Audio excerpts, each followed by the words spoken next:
Episode 138, PR Essential Summit Beyond Media Coverage, Other Tools to Add to Your PR Arsenal. Welcome to the PR Playbook Podcast, the only podcast giving you actionable skills and advice you need to execute a strategic PR program. Warning: what you hear next may lead to brand awareness and increased sales and customer exposure. Now here's your host, Ranjini Joshua.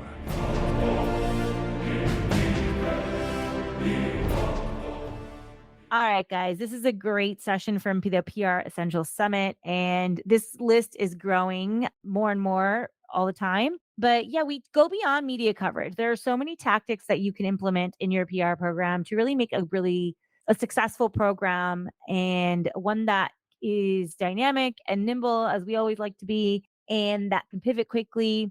So in this discussion, we're talking a lot about the variety of PR tools that you can add to your programs to make them a little bit more sustainable and just kind of go the extra length. So enjoy this summit session. We're almost at the end of our sessions, but we have a few more lined up here. So I hope you guys are enjoying this series and looking forward to jumping in here in a minute.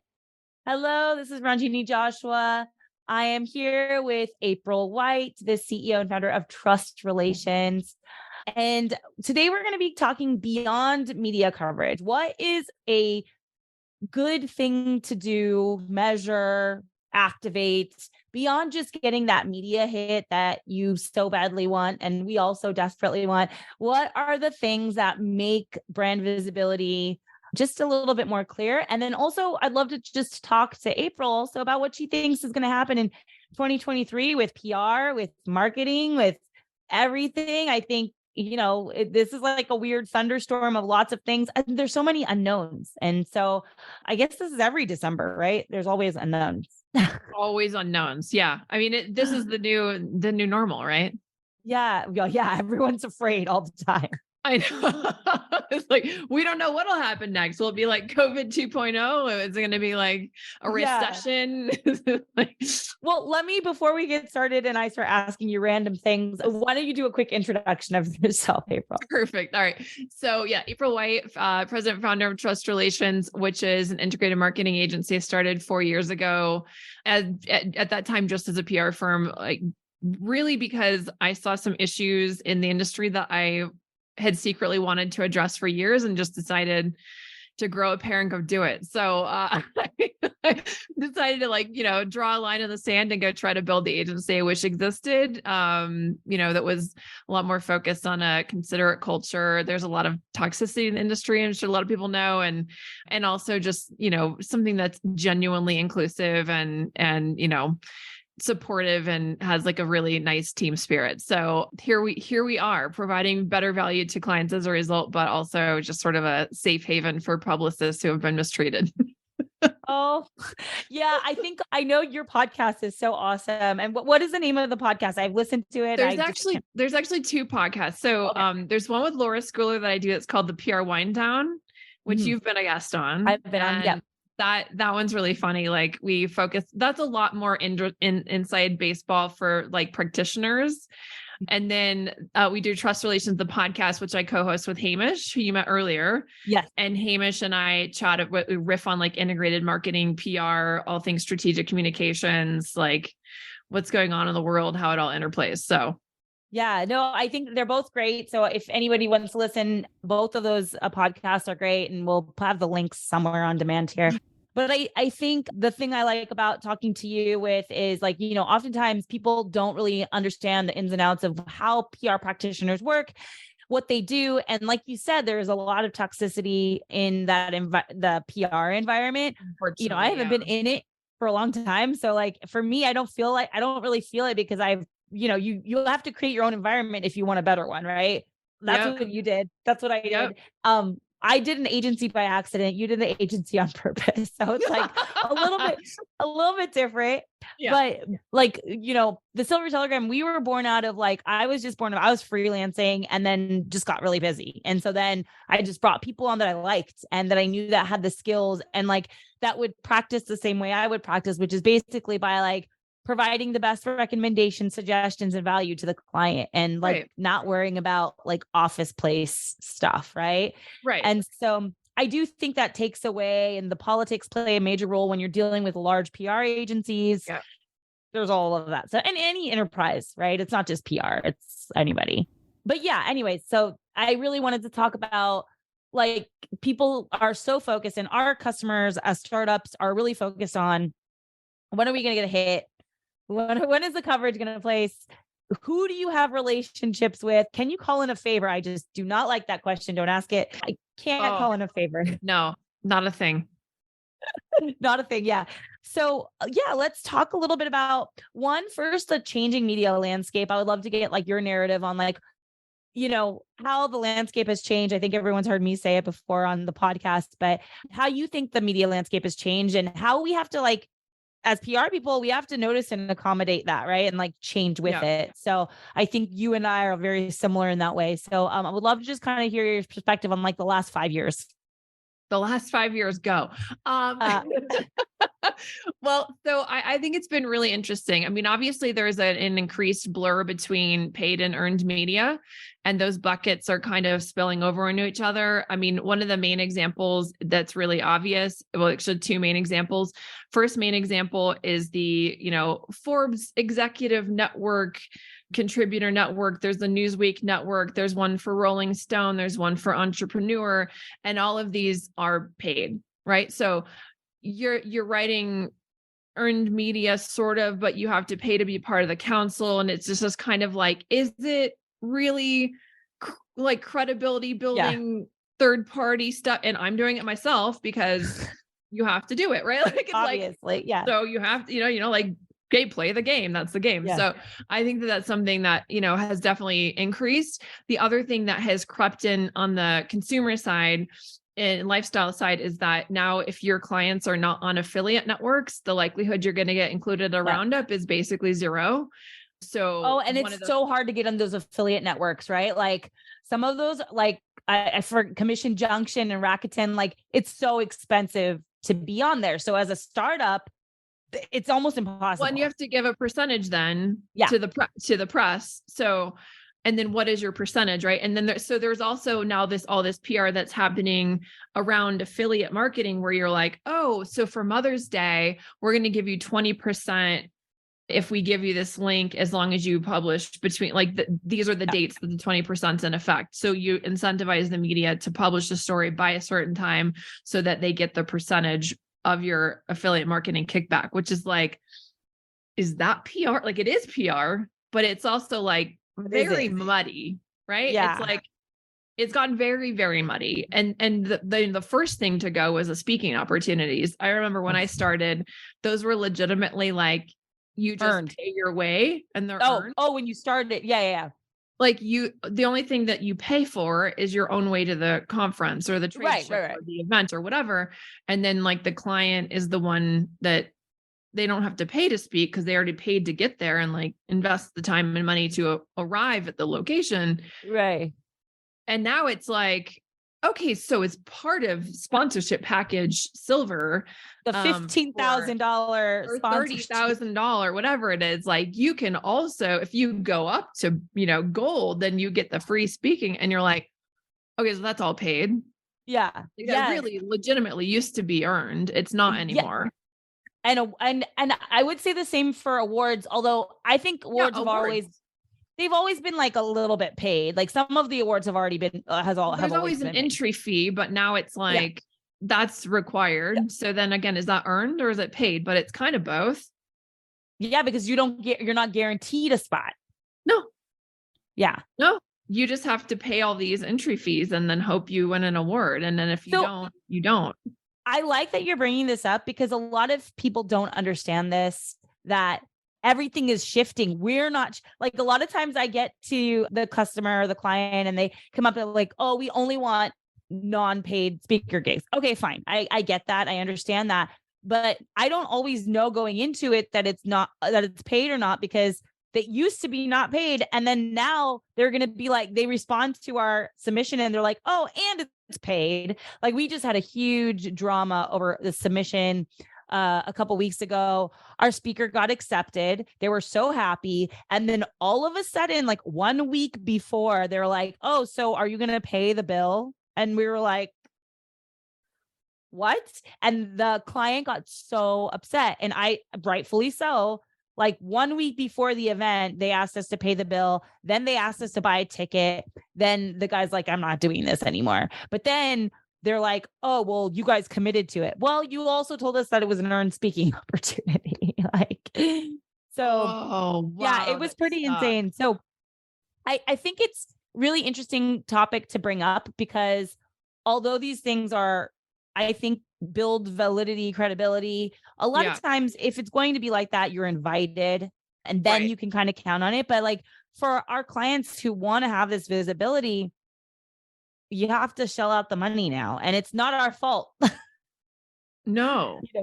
Yeah. No, it's legitimately not. No, and I mean, and there's also even just outright, especially on the broadcast side, there's now tons and tons of opportunity that you get like pitched on, hey, for $15,000, your client can be featured in XYZ broadcast spot, or we'll do I mean, regional media tours and like satellite media tours and that That's kind of shit different, like that was always a thing, that you had to pay for, but it's like, it's very unusual now to get on broadcast regionally without paying for it.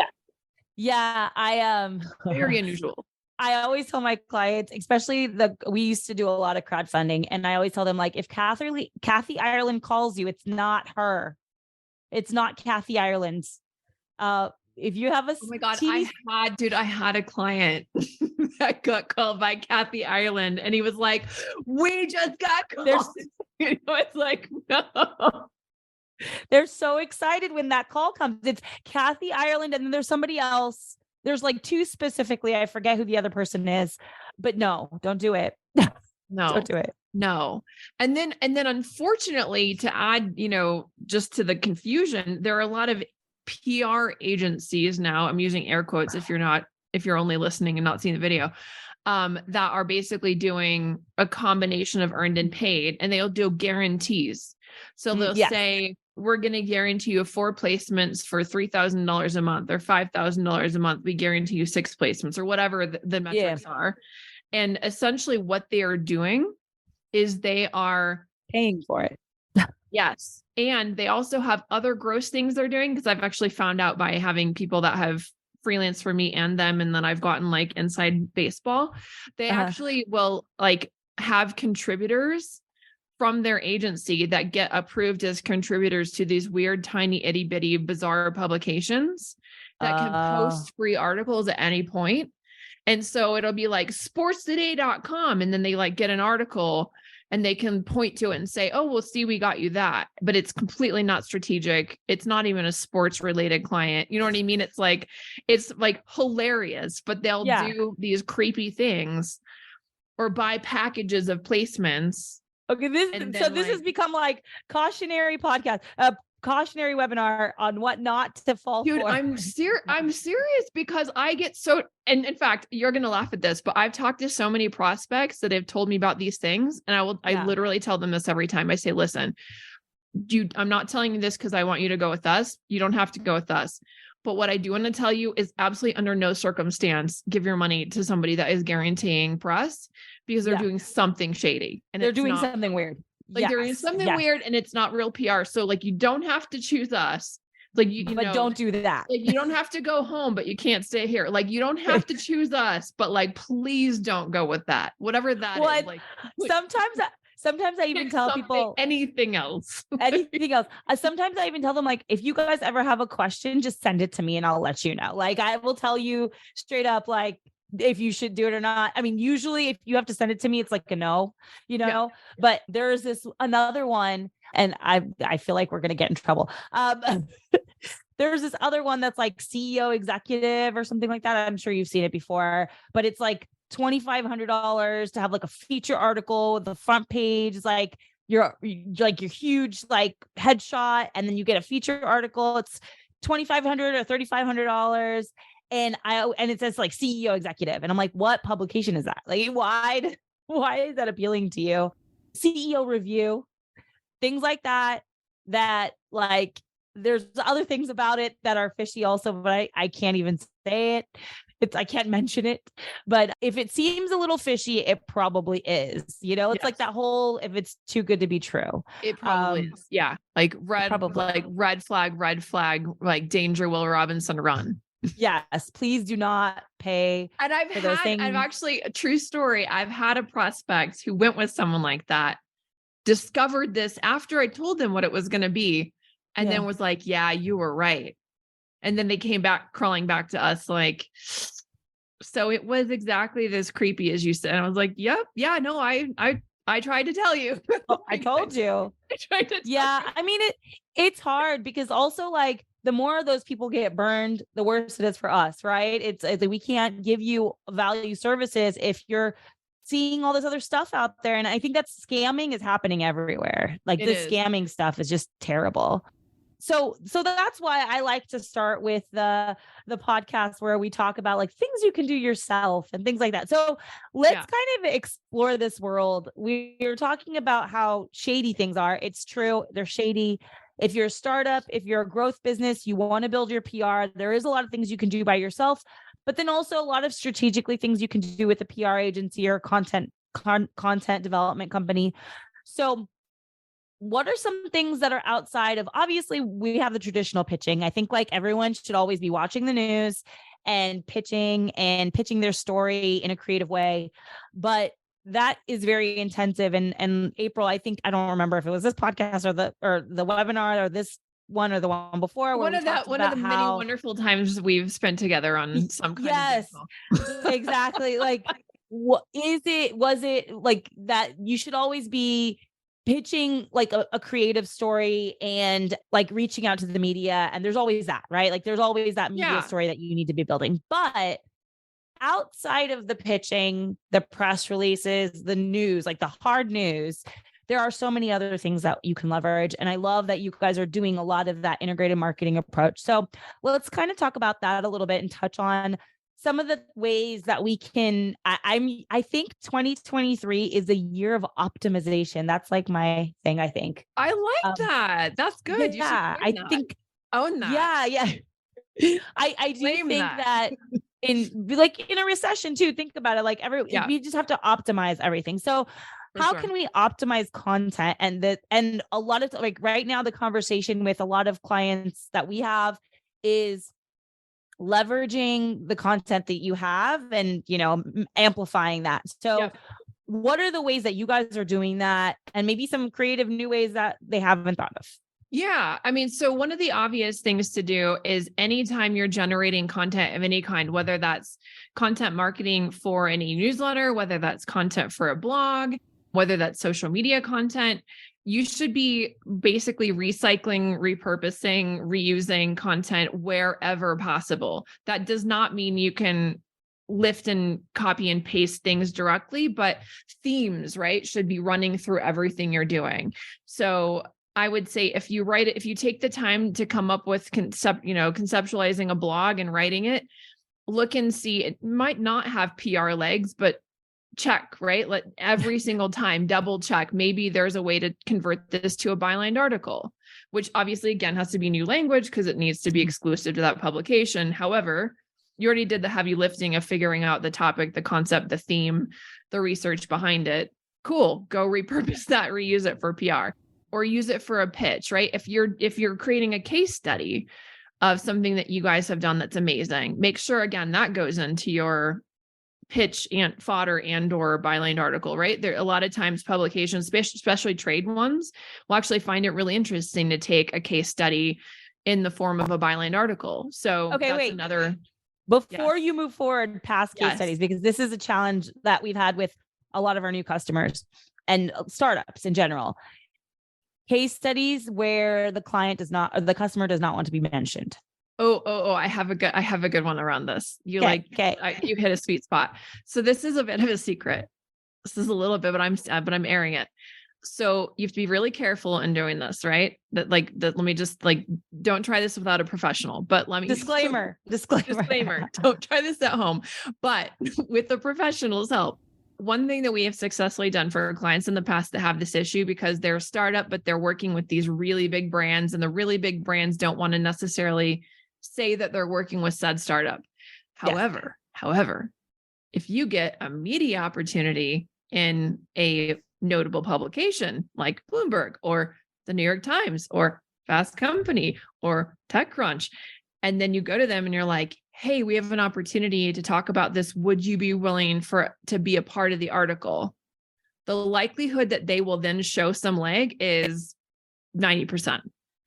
And so the only trick of this, which is why I have the disclaimer, is that you cannot pitch then to media that you have Kohl's, MasterCard, whatever it is, Walmart, you can't list the names proactively or whoever it is. Yes. Coca-Cola, you can't say those things to the press without getting the approval. However, it's like we're saying a bad word. Don't say those things. Well, you can't give the press, you can't tell them you have a case study with, Chipotle or whatever if you don't already have the approval. But there are depending on the relationship you have with the reporter. Hey, if we were able to get you a case study like the world's largest retailer, right? Would this work for you? And then you can kind of broker it. But this is this is next level matchmaking. I know in our first webinar, we talked about how publicists are basically matchmakers between their clients and the press. This is next level, because you've got to really, it's like a tightrope walk. You've got to really be careful on how you straddle. And you have to know that you can trust that journalist too. There are some journalists, they're not going to say, they're just going to spill everything. Do not talk to them. Do not talk to them. And you can't do that. But and then the other thing is, depending on the relationship and if they trust you, you can also make it so vague that they couldn't figure it out anyway, but they know that they've worked with you a bazillion times and you wouldn't waste their time with something that wasn't legit. Right. However, I was actually able to do this a couple of times for a startup in the SaaS space that had really big clients. And then what was awesome is that they got the press, which then was like, well, this is already public. So now can we use it in a case study or testimony on the website? It's like, sure, because it's already out there. So for them, it was sales gold, because we got them the media placement that got them the public case study that got them to be able to use it for biz dev, which is so it's kind of like the back door. You totally used the back door. Yeah. That's so funny because if you go and ask the client, and also, so this is the other thing is if I go and ask the client, they are so afraid of losing that big customer that they just immediately are like, no, they're not going to talk. And sometimes I have done that in the past too, where so you've also been in the secret. Yeah, you're just kind of just saying just enough to make it interesting, and then that way you didn't spill the beans, but also you can tell if there's interest or not, and then from there you can just ask for forgiveness. You're not telling anybody's name. I mean, we've actually said a big name before and then we just got slapped. It was perfect storm. We just got a little hand slap because they kind of said that they approved it, and then they left it so vague that we just pretended Well, sometimes you get lucky and they have fragments online on their website or something. We have a current client that has a timeline on their old website that is still public that lists all of these big names that they have worked with as part of the timeline. 2015, we founded the company. 2018, we signed this giant, music venue or whatever. Right. And it's right. Cool. So we can just point reporters to we didn't tell them they found it on the timeline. Yeah. Yes. So look, PR people are very tricky, very resourceful. Very yes. You guys are coming up with the better words today. Resourceful is the right word, guys. But I mean, I think that's what you're paying for when you're paying for a PR professional. You can do a lot of things yourself, but you won't think of these things because we've had to think around so many difficult situations. And so I love this. Okay. So we were talking about case studies. I had to stop you because this is a problem that is often had, right? Like it's just, you can't mention the Often. customers. It's so, especially with the startups, man. Yeah, absolutely. Yeah. Okay. So case studies, go beyond case studies, my friend. Let's see. Where was I? So we're talking about like repurposing content. Yeah. And how to use it across channels and how to like feed into your PR. So, I mean, the other thing that a lot of times happens is clients want what they're doing on social media to be a media pitch, which is not often the case. Usually media coverage and sound bites and things like that are amazing to leverage in social, but every once in a blue moon, something wild will happen on social that can actually feed into media pitch, whether it's like you did a naming contest for the new grizzly bear cub at Arizona or whatever, right? Like that kind of stuff can be really cute. Like, everyone chimed in the social media consensus, we're naming it, Bubba, I don't know, whatever, right? Like it's like that didn't really happen. But but if something like that happened, that can be cute. Or if there's like, you have some contest where you're asking people on social media to write in where they want their next Gregory's coffee location to be. And it's like everyone unanimously wanted one in Long Island City, Queens or whatever, right? Like those are the kinds of things where you might end up getting, some media coverage from it. So that it's good just keeping an eye on it and just watching to see if anything out of the ordinary happens, or if there's like, and then every once in a while, of course, you have those wild things that happen where Elon Musk comments on your Twitter feed or like something bizarre happens. Or, we had an ice cream client where like suddenly Chrissy Teigen was, like posting her own video with the ice cream. And it was like, Eureka, like yes, that, right? Yes. Like, so that stuff can happen, but it's kind of like the exception, not the rule, but it's still worth having somebody monitor just to see if or just, the social media team running it by you. Hey, these things happened that we thought were interesting, or any of these PRable. So yeah. And I think that's part of the conversation we kind of had before was like, making sure that all of your departments are like somehow talking to each other at some point. Doesn't have to be all the time, but like maybe it's every month they're reconnecting to share ideas, because a sales team, it's not so far from the PR team. It's just like we are trying to help sales at the end of the day. So having that conversation with them to know what's working, what's not working, I think is a great tactic. You mentioned social media. So I wanted to talk about what you think about like, I've been like the champion of diversifying your content, like multimedia types.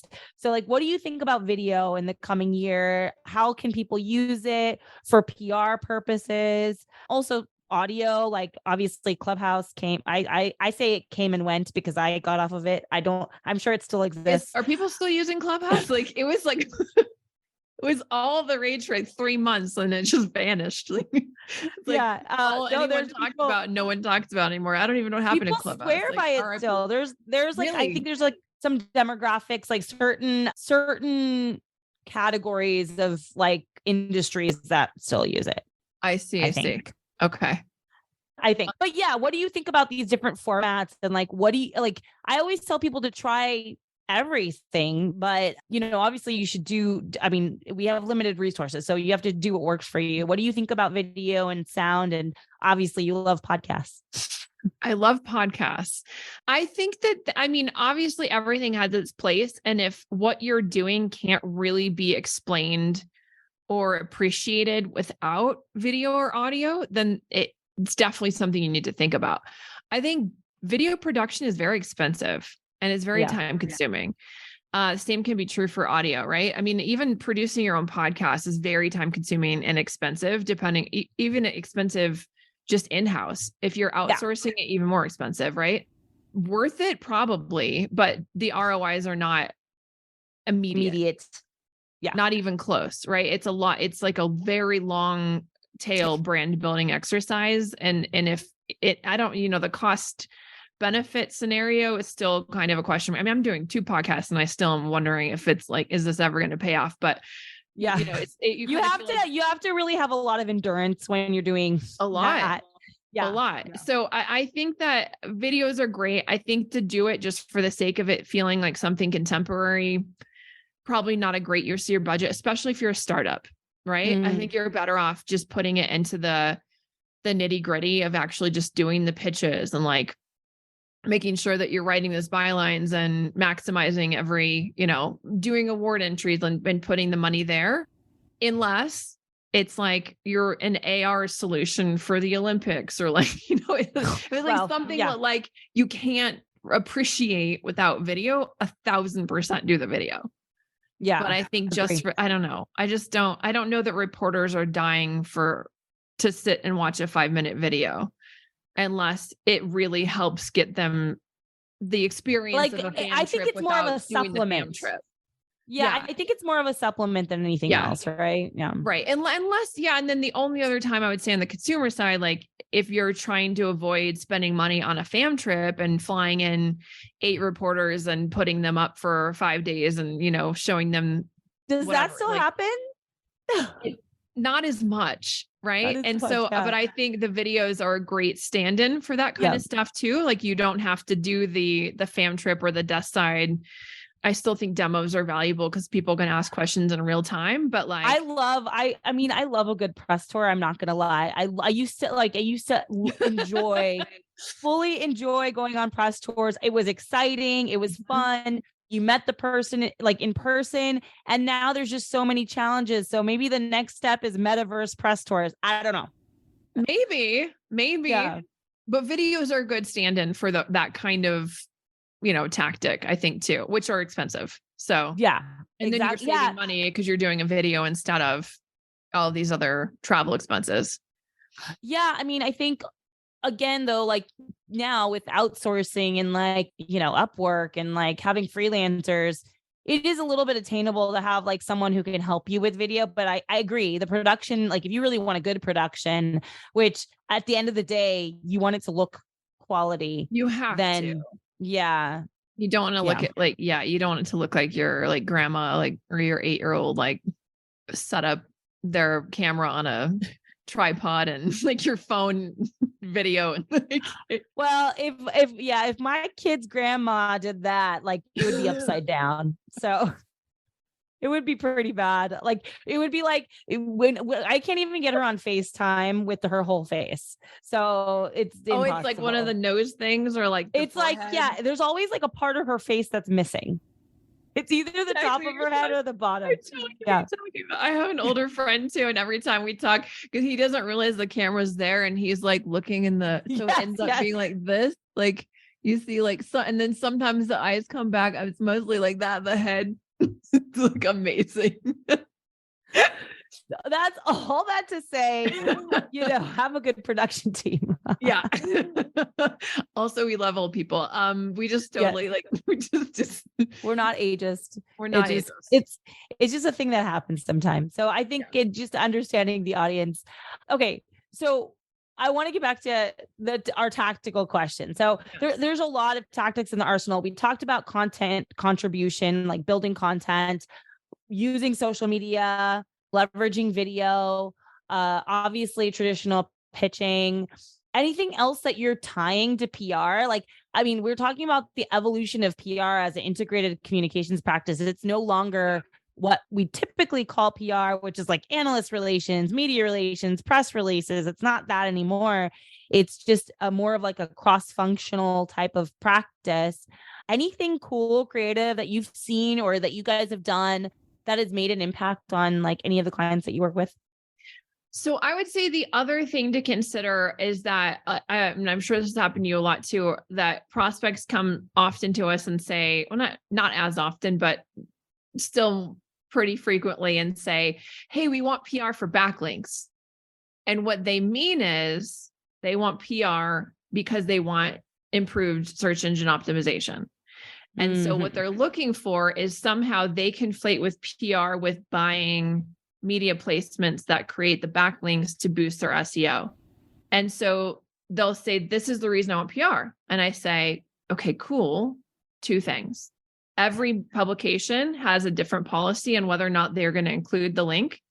And we can't actually ask a reporter in good faith to include a link because then they feel like we're treating them like a sales vehicle, and that is going to damage our relationship because they need to know that we respect them and their craft as a journalist. So that's not something we can do. Now you can get lucky and it can happen, and it has happened. Yeah. And, USA Today is like one of the, or to People Magazine, like some of these actually will include links, and you're like, oh my God, like, I can't believe this happened. Yeah. And that's amazing when that happens, but you can't rely on it.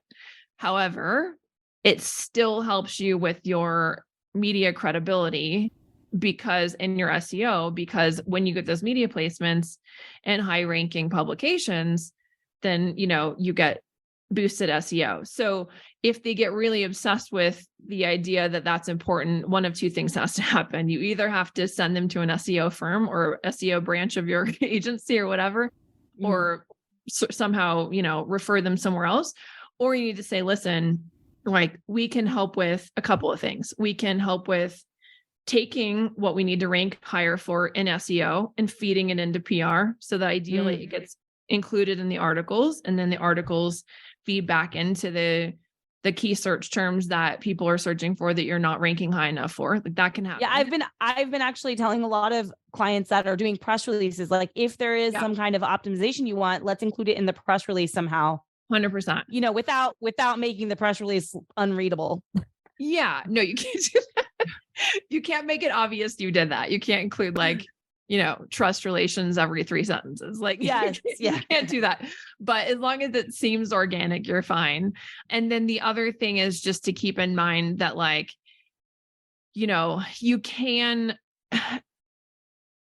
like SEO and PR can work together harmoniously, and you can get those links, but not, to your point, not that way. The other thing, and we talked about this a little bit earlier, but if you do like a vanity landing page, yes, I love that. Like, okay, the Silver Telegram / PR Summit, right? Like, that's the kind of thing where you can then track from there, where this is feeding into your website traffic, et cetera. And that can I feel like that's like a best practice you got from HubSpot or something like that. Like, I feel like it was Hamish's idea, and he might have stolen it from somewhere. Yeah, because I think so that whole like world of content marketing and HubSpot, how HubSpot really created this like whole new category. I feel like maybe I'm wrong. Maybe it's another person that created the category, but HubSpot really like became that leader of content marketing. I think that's now like spilling over to PR for sure. Yeah, I do too. Becoming a very big part of how, because, we've always had such a difficulty in explaining what PR is. I think it's starting to become more clear as the lines are blurring. Well, and the problem is and it's funny, when I try to explain it to people who literally don't know anything about PR, I start out by saying, hey, listen, there's the marketing umbrella. And then within that, there's owned, earned, and paid. Yes. And so, paid is the advertising, the owned is the channels you own, like your social media and your blogs, and then earned is the stuff you earn. But I think what we're talking about here is that, like, there's so much cross-pollination that you're like, I don't know anymore. Is it earned, or is it paid earned, or is it owned earned? Yeah. And like, how do people see it? Because at the end of the day, let's say you pay for it, how does the customer perceive it too? Right. Yeah. And does it boost your credibility? And then of course you get into the whole other issue, which I haven't even touched upon, which is that the media credibility is hovering at all-time lows. And then allegedly hitting all-time lows. So, there's that issue, which I think is something that we need to address as a society. I don't think that that's necessarily PR specific, but fortunately, I think most of the mainstream publications still have enough credibility that and clout and things like that we're not seeing an issue there. But I do think it's worth, in 2023 and beyond, continuing to take a look at what are people actually valuing. And if it is the Joe Rogan podcast, God help us, like, he actually has more listeners now than the New York Times has readers. So it's the kind of thing where it's like, you can't necessarily just get on the Joe Rogan podcast, but you do need to be mindful. Okay, where are people actually, if you end up on this podcast, or if you end up in this, Substack newsletter, is that actually going to do more for the brand than the Wall Street Journal? Yeah. Yeah. And I don't think we're there yet. I just think it's worth like keeping an eye thinking on about. Absolutely. I mean, I think, in a lot of these conversations we're having today, it's about knowing where your audience lives, what they're paying attention to, and what's important to them. And I remember, I want to say it was like 6 or 7 years ago, I started working with a company where we decided that we were just going to create our own editorial channel. Like, we were like, okay, well, you know what? it. None of these things are really addressing what we want to address. So let's create our own place where the people who are looking for this type of content can come, and we're the editorial, and I feel like a lot of large brands do that too. That is so interesting you say that, because I went to Super Zoo, and one of the pet clients that I was talking to, or prospects, I should say, I was talking to, they're like, I'm sorry, we just decided not to do PR anymore because we just realized making our own magazine was more beneficial. So now we just put all of that money into creating our own magazine. And they had some, I don't remember, it was called Pause Today, or like it was like something cute, but it was like, they just literally were like, no, we don't pitch media, we just make media. And it was like, that's an approach. Like, It's a whole different approach. It is absolutely a different approach. I wouldn't say it's right or wrong either. No, I mean, it was like, seemed to be working for them. They were happy with it. And I just sort of, I was like, wow, that's really interesting. Can I have a copy? And walked away. It was like, okay, that's the end of that. You're like, I got a dog at home. Give me that. Give me that magazine. But I think at the end of the day, the thing to keep in mind is just that, like, PR is still whether it's earned or whether it's something else, it's about relating to the public, and it's about credibility building, because there's no other way to do that. Like, I like to give the analogy of, I feel like owned media and paid media are more like, if you're a singer songwriter and you go to an open mic and you introduce yourself, and I'm like, hey, I'm the next up and coming, I'm like the next Lady Gaga or whatever, right? And people are gonna be like, oh, okay, whatever you say. But if you get introduced by Lady Gaga, this on is a the stage, next. This is the next. I'm like, I've been watching her, I'm obsessed, whatever. Then how much credibility does that give you? Right, and so the media is Lady Gaga, right? Like, in this analogy, like, that's never an analogy that's been made. Yeah. But the media is Lady Gaga, and Lady Gaga is like the one that's saying, your SaaS platform is the most innovative thing that we've seen in the last 5 years. If that happens to you, like, there's no replacement for that. There's no ad you can place that gets the same effect. There's no blog you can write. There's no social media post you can put out. Like, the only thing that can do that is the media, is PR. That also, we're running out of time, but that also kind of brings me to the point of analyst relations. What do you think now? Because now they charge you like $40,000 to become like, I'm obviously, quoting the large guy in the room. But that starts with the capital G.